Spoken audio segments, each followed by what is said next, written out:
Democratic leadership, also known as participative leadership or shared leadership, is a leadership style in which members of the group take a participative role in the decision-making process.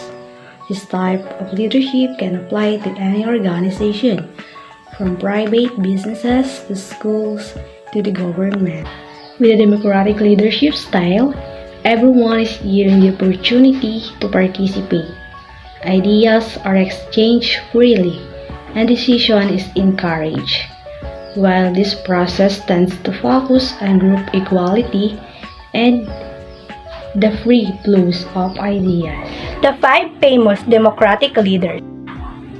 The first one is Andres Bonifacio, or also known as the father of the Philippine Revolution, who led and achieved our independence and sovereignty. He offered his life, he fight and stand for our freedom. The second one is Manuel Quezon, or also known as his initials MLQ. He was the second Philippine president after Emilio Aguinaldo, and he is the first Filipino to head a government of the entire Philippines. The third one is President Rodrigo Duterte, who implemented a campaign against terrorism and communist insurgency. He has a strong democracy for the country. That's why he is one of the best presidents in the Philippines. Next is Corazon Aquino, who served as the first female president in the Philippines. She was the first female who restored democratic rule in our country after the dictatorship of Ferdinand Marcos. The last one is Ramon Magsaysay. Ramon Magsaysay was the 7th president of the Philippines. He was the first Philippine president from the landless lower middle class, the petite bourgeois stratum of society.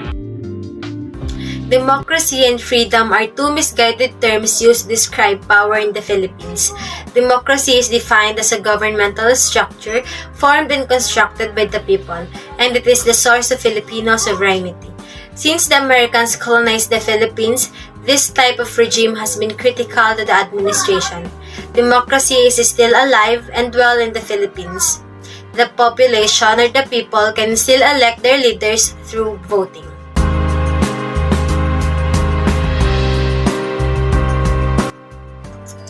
The Philippines is a democratic and republican state. Sovereignty resides in the people and all government authority emanates from them. The prime duty of the government is to serve and protect the people. Voting is a necessary component of democracy.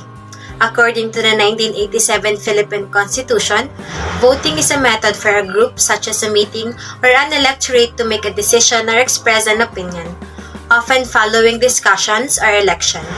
Thus, suffrage or the right to vote is guaranteed by the Philippine Constitution. It ensures that the citizens have the opportunity to express their views on an issue by selecting or electing their leaders during an election.